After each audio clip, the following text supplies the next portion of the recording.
Contract ya Uganda ne Saudi yaggwako. Kiki ekiddako? Nkibuuza ggwe naawe njagala okimbuuze. Kiki ekiddako? Abalwanirizi b'eddembe mu ggwanga lyaffe Uganda bavuddeyo ne boogera ku nsonga y'okuba nti nno endagaano ya Uganda ne Saudi Arabia yaggwako. Era nga waneeno bwe beebuuliza omukulembeze waffe w'eggwanga kikyagenda okukola ku ebyo byonna ebibadde nga bireportingibwa abaana bankuba kyeyo abajja eno mu ggwanga lino okukola. Era wano nga bamumenyera ensonga ezimu eziyina okukolebwako era nga bankuba kyeyo ze babadde babeera nga basimbako nnyo essira esinga okubatawaanya. Wabula wano boogedde ku nsonga ya embase ey'omu ggwanga lyaffe Uganda era ne beebuuza embase eya Uganda eri mu ggwanga lino erya Saudi ekola mulimu ki?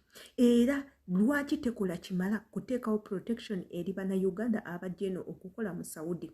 Era boogedde ku nsonga y'omusaala okutulugunyizibwa okurepingibwa n'ensonga endala ezitulugunya bankuba kyeyo. Ngenda baterayo akatambi akamu ke njagala tujjukanyeeko akatambula emikutu gya intaneti nga omuwala omu ava mu famire ennene ey'omukulembeze omulamba Nakiwala afudde. Akatambi kano omwana omuwala yavaayo n'ayogera ku nsonga ya embasi, wabula ng'ate ne bano abalwanirizi b'eddembe bayimiridde ku TV emu eya Salt TV ne bawa endowooza zaabwe era nabo ne bagamba bwe bibanga byebyo basooke balindeko okuzzaako omukono. Tugendagendako mu katambi ako tubajjukanye. Njagala ojjukire nti yenze Sheila Adita subscribinga nga okwata ku kigambo subscribe, kwata ku notification bell eri waggulu. Buli video gye tuteeka yonna egenda kubanga nawe ekutuukako. Njagala okimanyi nti nno mbaagala nnyo commentinga wansi ng'oŋŋamba erinnya lyo ne gy'osinzira okulaba videos nene. Osobola okunsaba obubaka bwonna bw'oyagala otumirako omuganzi wo, abaana bo, maama wo, taata wo, nja kuba byonna mbikola. Gwe kasita obubaka obuteekawo nja kubanga mbufuna. Katugendeko mu katambi kaneno ak'okwejjukanya katini nnyo. Tugenda bbanga tukomawo twongereze ku nsonga za contract eno.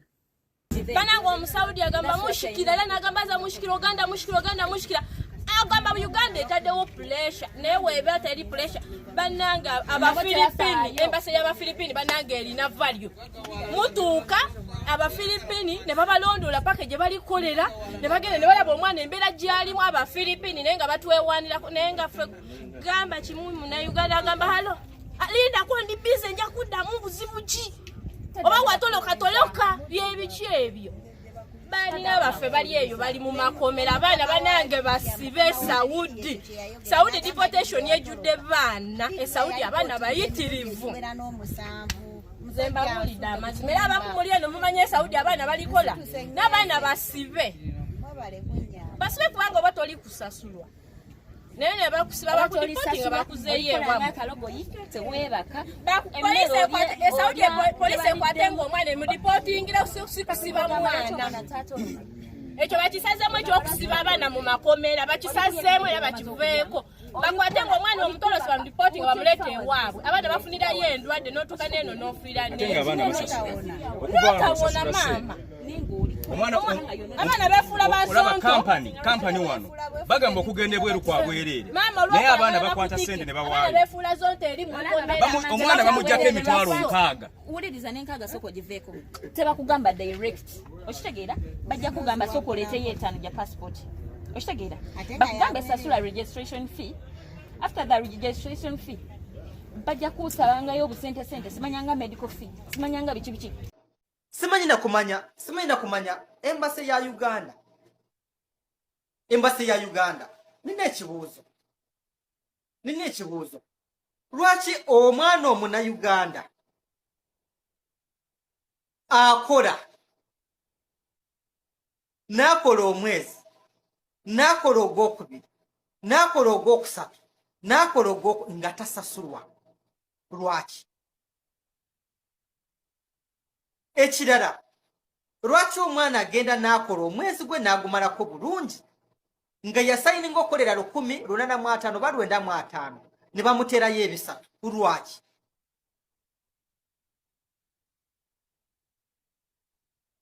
Ekyokubiri lwaki omwana oyo talina gyaloopa lwaki?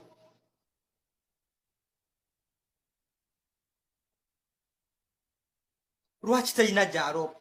Ekyokusatu oyo omwana bw'abanga ayambiddwa n'akuba essimu yammwe neeyita mu ŋŋamba embasi ya Uganda kubanga temutera zikwata, lwaki temuwuliriza nsonga ze era ne mumufaako? Kiki ekibasasuza?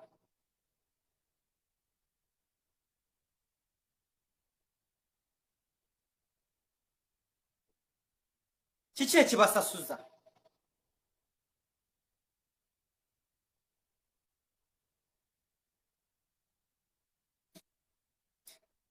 Pulezidenti we Uganda n'abakulembeze bali mu Uganda, mututerewo enamba z'abantu kubanga mmanyi temusobola okwemployinga abantu bangi ku embassy.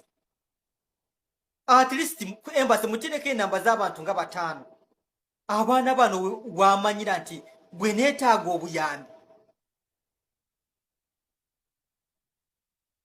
nsobola okuba enamba bweti n'enyamba mu budde ng'abalala bwe bakola.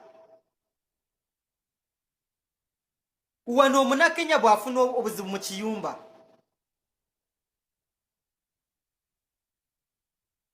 ayambibwa mu ddakiika buddakiika, amasimu gayitinganye gatuuse ku boosi apapalanye, ensonga ze ziwedde.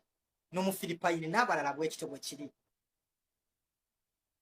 Kubanga amawanga gano amalala ge tukola nageeno gawa respect abakozi baago oba abantu baago abagenda mu nsi zino okukola, kubanga bakimanyi nti babafunamu nnyo sente ezidda mu ggwanga ne zikola. Kati omuntu oyo bamutwalamu ng'ekyobugagga kyabwe eyeewaddeyo okugenda okufiiririra eggwanga libeeko kye lifuna kale. Naye ne kiyamba omuntu oyo nti naye mu prosesi eno gyakola nga ayina akaafuna akawa abantu be waka, naye bw'afunamu obuzibu ayanguyirwa nnyo okuyambibwa.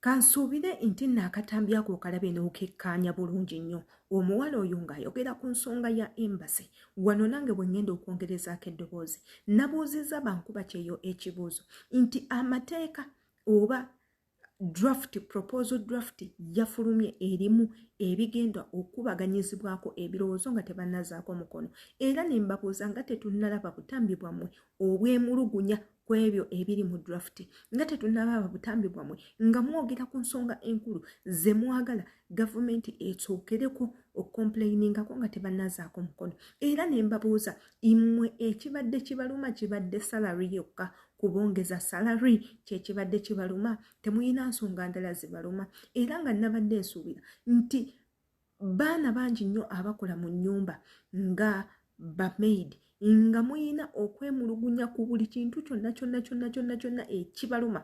Muteekeko enninga paka nga proposal bazzeemu empya nga bateekamu ebyo byennyini mmwe ebibaluma, so that bye baba badiscussingako era bateekeko essira okutaasa obulamu bwammwe, teekako n'okutaasa obulamu bw'abakama bammwe. Jjukira nti mukama wo ayinza okukola ekintu n'atavaawo nakyo, naawe osobola okukola mukama wo ekintu n'otavaawo nakyo, ng'olina abantu abasobola okubeererawo kasita bategeera ensonga lwaki ebintu bigendawo ebityo. Era ne tubagamba mwetaaga ebintu ebimu ebiba protectinga nga muli ku byeyo bye bye twabadde twetaaga.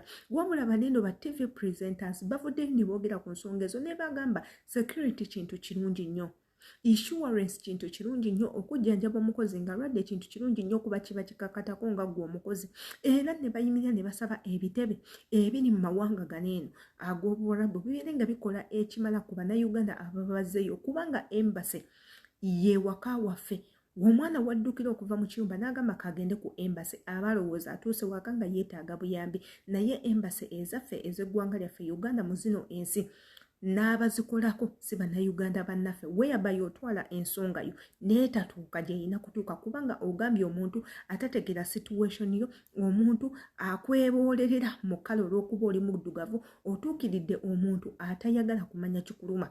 Ebyo byonna byogereddwako ne boogerebwa ku musaala gwammwe gubeere nga gubaweebwa ate era gumakinga sure nti nno gubaweebwa mu bwangu. Boogedde ku nsonga zonna ezitulugunya abakozi abakolera eno nga w'obimanyi, era ne basaba nti singa kisoboka bandikoze ku ebyo ebintu byennyini ebyokwemulugunya abaana bye beemulugunyako bajjukire ku mibiri ku mirambo gy'Abannayuganda abayita ku kisaawe Entebbe ebintu ebyo byonna babyogeddeko waneeno nno nze wenkaabira bankuba kyeyo nti nno wano temwakoze kimala mwalagajjadde obutambi obwo mwandibadde nga mu bukola ne tweyongera okuba nga twemulugunya okulaba nti ensonga zino eno zikolebwako mu bwangu. Njagala mmanye ki kyolowooza katambi kaneeno ng'oyita mu comment section komenti nga wansi ombuulire ki kyolowooza katambi kano kijja kuba nga kinzizaamu nnyo amaanyi okumanya entegerayo n'endowooza y'ogwe nga omuntu. Jjukira ekintu kye twogerako kyange naawe nkuba kyeyo munnange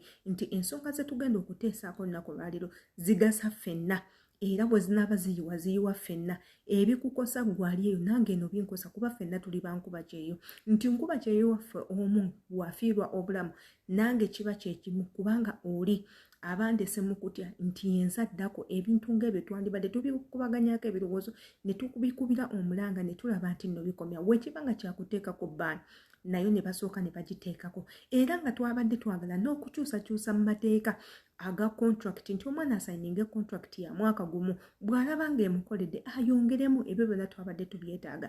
Komenti nga wansi mmanye eki kyolowooza. Njagala ojjukire nti yenze Sheila Adita, subscribinga, likinga, commentinga, nja kubanga embeerawo nnyo buli bwe neetaagira embagala nnyo.